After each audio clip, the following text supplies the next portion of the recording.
नमस्कार विद्यार्थी आणि पालक मित्रांनो। तो देखिए आज हम पूरा डिटेल में बात करेंगे जो कि आपका ठाणे के अंदर राजीव गांधी मेडिकल कॉलेज आपको मिल जाएगा ना, जो कि आपका एमबीबीएस का एक गवर्नमेंट मेडिकल कॉलेज है। तो उसका कैटेगरी वाइज फी स्ट्रक्चर क्या था। जो बच्चे यहाँ पर 85% स्टेट कोटा की काउंसलिंग करके एडमिशन करेंगे, जिनके पास महाराष्ट्र स्टेट का डोमासाइल है, उनके लिए यहाँ पर कितना फीस है। और जो बच्चे यहाँ पर जिनके पास महाराष्ट्र स्टेट का डोमासाइल नहीं है, अदर स्टेट के बच्चे जो कि 15% ऑल इंडिया कोटा की काउंसलिंग करके एडमिशन लेंगे, या फिर कोई बच्चा है जिसके पास महाराष्ट्र स्टेट का डोमासाइल है लेकिन वो यहाँ पर जो है 15% ऑल इंडिया कोटा की काउंसलिंग करके आता है, तो उसे यहाँ पर किस कैटेगरी के लिए कितना फीस देना पड़ेगा उसके बाद पूरी डिटेल में करेंगे। साथ ही साथ आपको यहाँ पर हॉस्टल का फीस कितना है एक साल के लिए, मेस का फीस कितना है, उसके बारे में पूरा डिटेल में बात करेंगे। और उसके बाद हम नेक्स्ट बात करेंगे कि आपको यहाँ पर एडमिशन के लिए अगर सीट अलॉटमेंट हो जाता है तो फिर आपको यहाँ पर डॉक्यूमेंट कौन कौन से रिक्वायर्ड है, कि आप यहाँ पर किस कैटेगरी के बच्चों के लिए कौन कौन से डॉक्यूमेंट यहाँ पर सबमिट करना पड़ेगा उसके बारे में। उसके बाद नेक्स्ट हम बात करेंगे कि यहाँ पर आपको सीट जो है यहाँ पर किस कैटेगरी वाले बच्चों के लिए यहाँ पर कितनी सीट होती है। स्टेट कोटा की 85% की सीट कितनी होती है,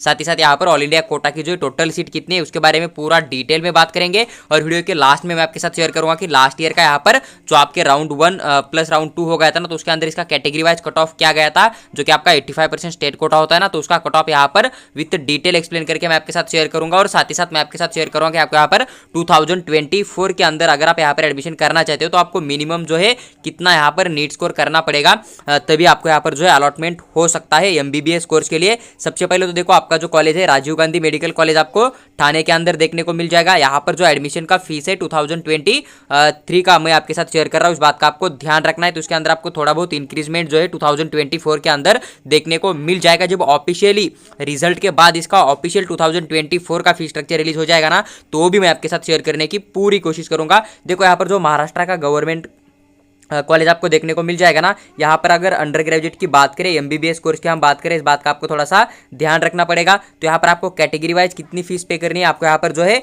एडमिशन फॉर्म की एक फीस होती है जो कि आपको 1500 रुपीज पे करनी पड़ेगी। यहाँ पर आपको कौन सा कोटा नजर आ रहा है, इस पैराग्राफ के अंदर आपको जो कि ऑल इंडिया कोटा के बच्चे ना वो पूरे के पूरे नजर आ जाएंगे। साथ ही साथ ओपन कैटेगरी का स्टूडेंट महाराष्ट्र स्टेट का जिसका की इनकम जो है 8 लाख से ज्यादा है ना, वो बच्चा आपको यहाँ पर देखने को मिल जाएगा, जो कि महाराष्ट्र स्टेट का बच्चा है, उसके पास महाराष्ट्र स्टेट का डोमासाइल है, लेकिन जिसका इनकम 8 लाख से ज्यादा है, उसको ये फर्स्ट पैराग्राफ के अंदर जितना फीस मेंशन है ना, वो पूरा का पूरा फीस पे करना पड़ेगा। और साथ ही साथ यहाँ पर अगर कोई बच्चा VJNT ओबीसी कैटेगरी में आ रहा है लेकिन उसका जो यहाँ पर 8 लाख से ज्यादा इनकम है, तो उसको भी यही फीस पे करना है, इस बात का भी आपको थोड़ा सा ध्यान रखना पड़ेगा। उसके बाद नेक्स्ट आपका रिजर्व कैटेगरी आता है, जहां पर कि आपका इनकम 8 लाख से कम होगा, वहां पर SC ST VJNTB NTC NTD OBC वाले बच्चे है ना महाराष्ट्र स्टेट के, तो उनको जो है सेकंड पैराग्राफ के अंदर जो फीस है वो फीस पे करना पड़ेगा। लेकिन जो बच्चे ओपन कैटेगरी में आते हैं लेकिन जिनका इनकम जो 8 लाख से नीचे है, तो बच्चे यहाँ पर EWS कैटेगरी के थ्रू अप्लाई कर सकते हो। तो आपको यहाँ पर लास्ट पैराग्राफ के अंदर जो फीस मेंशन है ना, उतना फीस आपको यहाँ पर पे करना पड़ेगा अगर आप ओपन कैटेगरी में आते हो, आपका इनकम जो 8 लाख से नीचे है तो।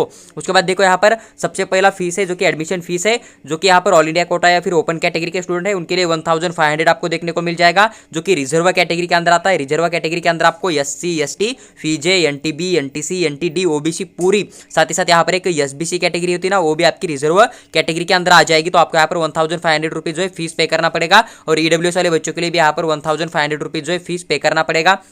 उसके बाद यहाँ पर आपका एक ट्यूशन फीस होता है जो कि आपको पर ईयर पे करना होता है, जो कि ओपन कैटेगरी या फिर जो ऑल इंडिया कोटा के थ्रू आएंगे ना, उनके लिए यहाँ पर लगभग 1,25,700 पे करनी होती है। रिजर्व कैटेगरी के लिए कोई भी यहाँ पर आपको ट्यूशन फीस देनी नहीं होती है। EWS वाले जो बच्चे होते हैं ना उनके लिए यहाँ पर, या फिर EBC कोटा वाले, तो उनको यहाँ पर आधी देनी होती है, यानी कि आपको यहाँ पर 62,850 रुपीज फीस पे करना पड़ेगा। उसके बाद एक डेवलपमेंट फीस होता है जो कि आपको यहाँ पर 5,000 रुपीज पे करना है, और हर कैटेगरी के बच्चों के यहाँ पर सेम फीस पे करनी है, जो कि डेवलपमेंट फीस होती है, इस बात का आपको थोड़ा सा ध्यान रखना पड़ेगा। उसके बाद देखिए यहाँ पर कॉलेज का एक कैश ऑन मनी देना पड़ता है, जो कि आपको यहाँ पर कॉलेज को देना पड़ेगा, जो कि आपका 3,000 रुपीज है, और हर कैटेगरी वाले बच्चों को ये भी यहाँ पर पूरी की पूरी पे करनी होती है, इस बात का ध्यान रहे। देखो जो फीस यहाँ पर इन्होंने पर एनम मेंशन किया है वो आपको हर साल देनी है, इस बात का ध्यान रहे। जो फीस यहाँ पर एनम मेंशन नहीं किया है वो आपको सिर्फ फर्स्ट ईयर के अंदर ही पे करनी है, बाद में उसे सेकंड ईयर थर्ड ईयर में आपको नहीं पे करना है, इस बात आप थोड़ा सा याद रखोगे। उसके बाद देखो यहाँ पर बात करेंगे नेक्स्ट लाइब्रेरी डिपॉजिट लिया जाएगा, और जितना भी डिपॉजिट लिया जाएगा आपको पूरा का पूरा बाद में रिफंड किया जाएगा जब आपका डिग्री कंप्लीट हो जाएगा तब। तो आपको यहाँ पर 2,000 रुपीज डिपॉजिट देना है। हर कैटेगरी वाले बच्चों के यहाँ पर सेम है, चाहे आप यहाँ पर स्टेट कोटा के थ्रू आइए, आपके पास डोमासाइल हो, चाहे फिर आप यहाँ पर ऑल इंडिया कोटा के थ्रू आइए, आपके पास पास डोमिसाइल नहीं हो, आपको यहाँ पर 2000 रुपीज़ देना पड़ेगा, जो कि बाद में आपको रिफंड मिल जाएगा। उसके बाद एक लाइब्रेरी फीस है जो कि आपको पर एनम यानी कि हर साल देनी पड़ेगी, 1000 रुपीज़ है। हर कैटेगरी वाले बच्चों के यहाँ पर 1000 रुपीज़ पे करना कंपलसरी है। उसके बाद आपका एक लेबोरेटरी का डिपॉजिट आ जाएगा जो कि आपको रिफंड मिल जाएगा, ये भी आपको 1000 है। और हर कैटेगरी वाले बच्चों के यहाँ पर 1000 डिपॉजिट यहाँ पर सबमिट करना पड़ेगा। उसके बाद एक लेबोरेटरी फीस है जो कि आपको हर साल पर एनम पे करनी है, 250 रुपीज़ हर कैटेगरी वाले बच्चों को यहाँ पर पे करनी है, चाहे आप SC ST किसी भी कैटेगरी में क्यों ना आते हो। उसके बाद आइडेंटिटी कार्ड का फीस है जो कि 10 रुपीज़ है, हर कैटेगरी वाले बच्चों को यहाँ पर देना कंपलसरी है, इस बात का ध्यान रहे। उसके बाद अगर बात करें टोटल फीस यहाँ पर, अगर आप यहाँ पर जो कि आपका 15% ऑल इंडिया कोटा होता है, साथ ही साथ आपका इनकम 8 लाख से ज़्यादा है और आप ओपन कैटेगरी में आते हो तो आपको यहाँ पर, या फिर आप VJNT B NTC NTD या फिर आप OBC SBC कैटेगरी में आते हो तो आपको यहाँ पर 1,39,460 रुपीज़ पे करना पड़ेगा। उसके बाद अगर आप यहाँ पर रिजर्व कैटेगरी के अंदर आते हो, आपका इनकम जो है 8 लाख से नीचे है तो आपको यहाँ पर जो है 13,760 रुपीज़ पे करना पड़ेगा। उसके बाद अगर आप यहाँ पर EWS कोटा के थ्रू अप्लाई करते हो तो फिर आपको यहाँ पर 76,610 रुपीज़ जो है टोटल फीस यहाँ पर आपको पे करना पड़ेगा, जो कि आपका 1 साल का होगा। इस बात का आपको थोड़ा सा ध्यान रखना है। लेकिन जो डिपॉजिट वगैरह होता है तो ये आपसे एक ही बार लिया जाता है, इस बात का ध्यान रहे। तो आपको सेकंड ईयर में इससे कम फीस पे करना होता है, इस बात को भी आप थोड़ा सा समझ सकते हो। देखो उसके बाद यहाँ पर जो है आपकी यहाँ पर हॉस्टल फैसिलिटीज आपको देखने को मिल जाएगी। अगर आप हॉस्टल के लिए अप्लाई करते हो, आपको हॉस्टल अलॉट हो जाता है तो फिर हॉस्टल का फीस आपको पे करना पड़ेगा 4000 रुपीज़ है, और ये आपका 1 साल का 4000 रुपीज़ फीस है। और एक गवर्नमेंट कॉलेज है इसलिए हॉस्टल का फीस 1000 रुपीज़ आपको पे करना पड़ेगा। मेस जो होता है आप यहाँ पर बाहर कहीं भी लगा सकते हो, उसका चार्जेस जो है डिपेंड करेगा कि आप किस रेट की मेस जो है वहाँ पर ज्वाइन करते हो, इस बात का आपको ध्यान रखना है। लेकिन गवर्नमेंट कॉलेज के अंदर हॉस्टल का फीस जो है 4000 होता है, चाहे आप यहाँ पर ऑल इंडिया कोटा 15% से आए या फिर आप यहाँ पर 85% की काउंसलिंग करके आए, चाहे आपका कैटेगरी SC हो, ST हो, OBC हो, ओपन हो, EWS हो या फिर NTB NTC NTD हो, आपको यहाँ पर 4000 ही फीस पे करनी है। उसके बाद हॉस्टल के फॉर्म की एक फीस है 10 रुपीज़, जो कि लगभग हर कैटेगरी वाले बच्चों को पे करना पड़ेगा। तो हॉस्टल का टोटल फीस हर कैटेगरी के लिए 4010 रुपीज़ आपको देखने को मिल जाएगा। उसके बाद देखो अदर एक फीस है यहाँ पर जिमखाना फीस है, जो कि आपको हर साल देनी पड़ेगी, 500 रुपीज़ आपको यहाँ पर देना पड़ेगा। और हर बच्चों को यहाँ पर जिम का फीस देना होता है, चाहे आप वहाँ पर जाए या ना जाए, आपको ये फीस देना ही देना होता है, इस बात का आपको थोड़ा सा ध्यान रखना है।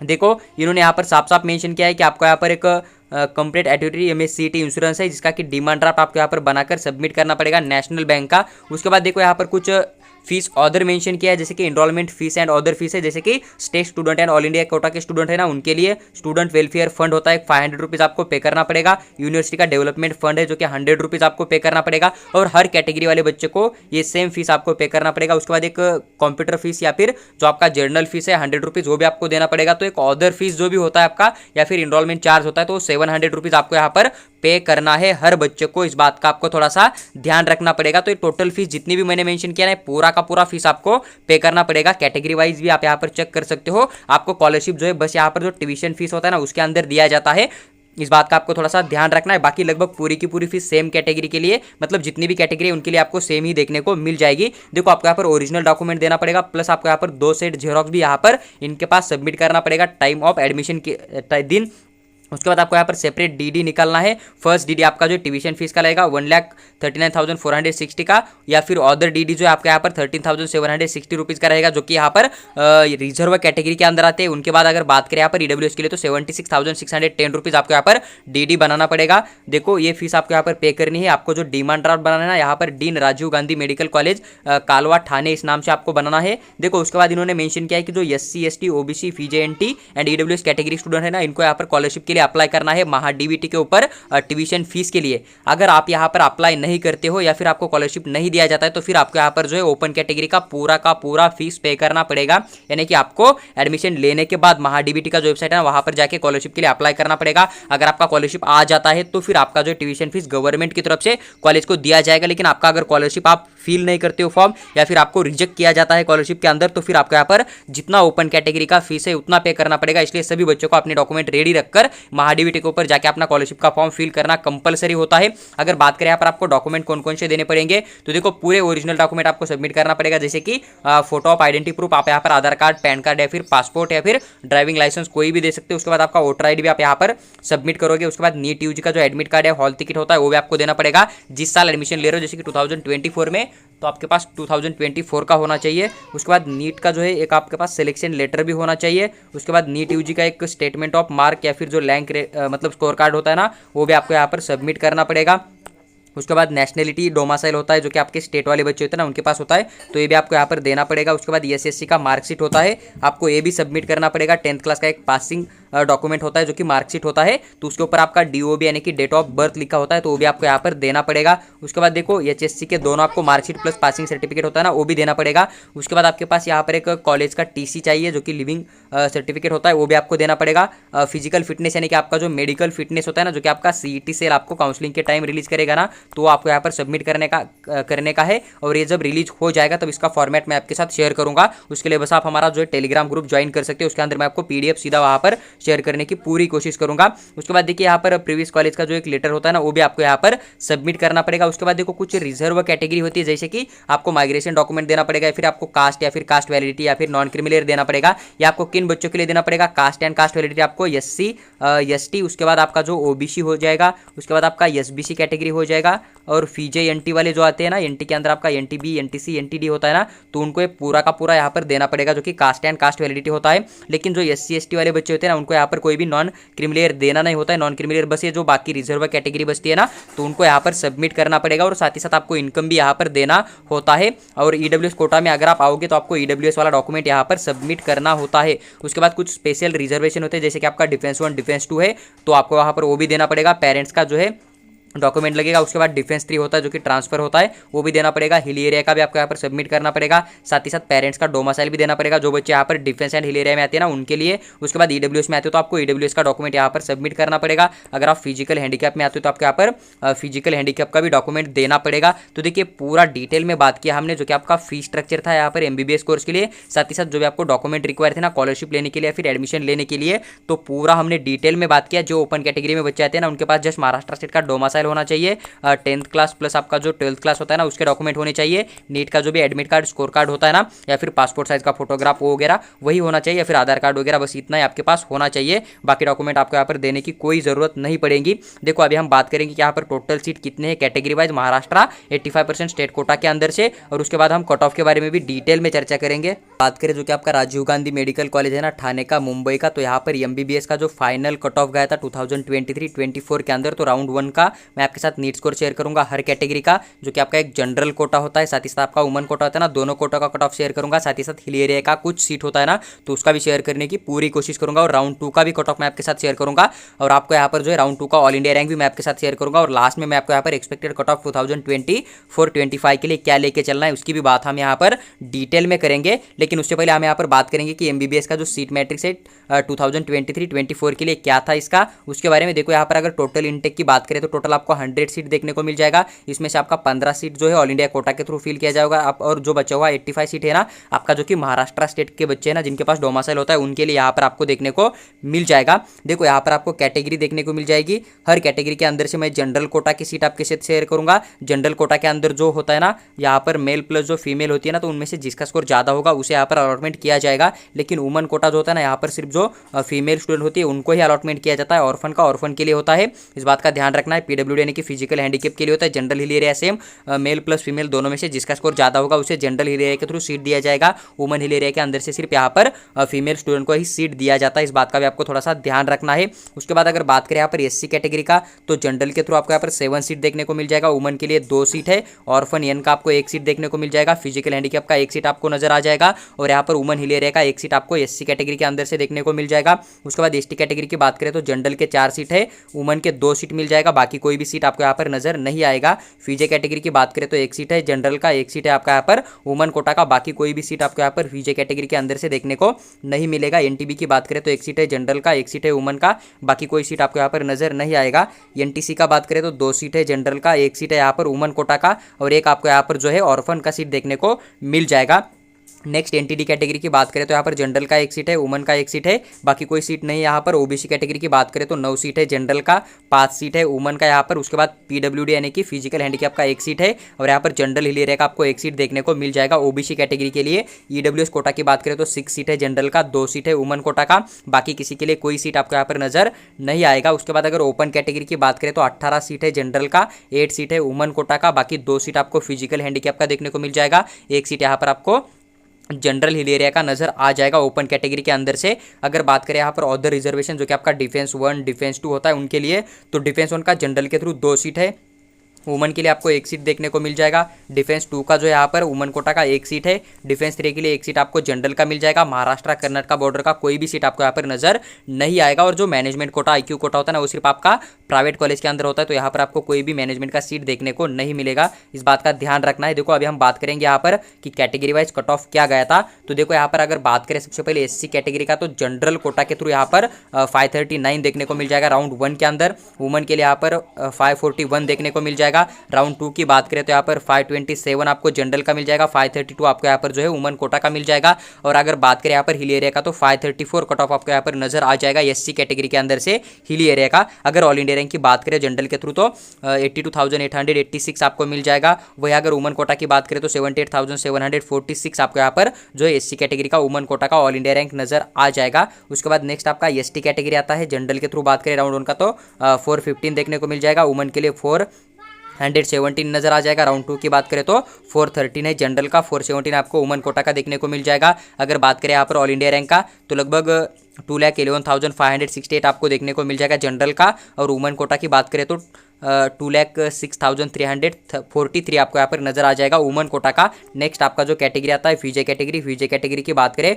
तो जनरल के थ्रू राउंड 1 में 583 पे अलॉटमेंट हो गया था। वुमन कोटा की बात करें तो 549 देखने को मिल जाएगा। यही कट ऑफ आपका कंटिन्यू हो गया था राउंड 2 के अंदर, क्योंकि अगर यहाँ पर एक एक सीट थी तो वो अगर बुक हो गई तो फिर यहाँ पर राउंड 2 या फिर राउंड 3 के अंदर आपका बेटरमेंट होगा ही नहीं, क्योंकि अदर बच्चों का अलॉटमेंट होगा ही नहीं। इस बात का भी आपको थोड़ा सा ध्यान रखना होता है। तो आपको ऐसा नहीं करना कि राउंड 2 में इतना कट ऑफ गया मतलब राउंड 3 का बहुत नीचे होगा। आप इस बात को समझिए, यही cut off round 1 round 2 plus round 3 में कंटिन्यू हो गया था विजय कैटेगरी का। इसलिए जो राउंड 2 का कट ऑफ होता है ना, वही आपको लेके चलना होता है कि हर साल के लिए एक्सपेक्टेड क्या कट ऑफ हो जाएगा। और राउंड 2 तक सीट मिला तो आपको पक्का सीट मिल जाएगा। अदरवाइज राउंड 3 के अंदर जो है बस कुछ ही बच्चों को सीट अलॉटमेंट हो सकता है, क्योंकि वहां पर सीट ज़्यादा मतलब वैकेंट नहीं होते। जस्ट अगर कोई बेटरमेंट करके एम्स में या फिर जिपमर या फिर आर्म फोर्स में जाएंगे ना, तो फिर उसका ही बेटरमेंट होकर यहाँ पर एक आधा सीट खाली हो सकता है। इस बात का आपको थोड़ा सा ध्यान रखना पड़ेगा। फिर कोई न्यू कॉलेज ऐड हो जाएगा तो उसके सीट आपको यहाँ पर देखने को मिल सकते हैं। वही अगर ऑल इंडिया रैंक की बात करें तो जनरल के थ्रू यहाँ पर लगभग 39,778 आपको देखने को मिल जाएगा। वुमन कोटा का 64,714 आपको नजर आ जाएगा। नेक्स्ट कैटेगरी आपका जो कि NTB कैटेगरी आता है। NTB कैटेगरी की बात करें तो जनरल के थ्रू राउंड 1 के अंदर 569 देखने को मिल जाएगा। वुमन कोटा का 546 नजर आ जाएगा। राउंड 2 की बात करें तो 569 है जनरल का। वुमन के लिए 546 नजर आ जाएगा। वही अगर बात करें ऑल इंडिया रैंक का, जो कि जनरल के थ्रू है, तो 49,724 आपको मिल जाएगा। वही अगर वुमन कोटा की बात करें तो 68,858 आपको यहाँ पर ऑल इंडिया रैंक नजर आ जाएगा। वुमन कोटा के थ्रू NTC कैटेगरी की बात करें तो जनरल के थ्रू 599 आपको मिल जाएगा राउंड 1 में। वुमन कोटा का 604 नजर आ जाएगा। वही अगर बात करें राउंड 2 का, तो 599 आपको मिल जाएगा। जनरल का 604 आपको वुमन कोटा का नजर आ जाएगा राउंड 2 के अंदर। ऑल इंडिया रैंक की बात करें यहाँ पर राउंड 2 के लिए, तो जनरल के थ्रू 29,749 मिल जाएगा। अगर बात करें यहाँ पर वुमन कोटा का, तो 26,524 आपको नजर आ जाएगा। उसके बाद अगर बात करें नेक्स्ट आपका NTD कैटेगरी होता है, तो NTD कैटेगरी का सबसे ज़्यादा कट ऑफ गया था लगभग जनरल के थ्रू की बात करें तो 625 मिल जाएगा। वुमन कोटा का 606 नजर आ जाएगा।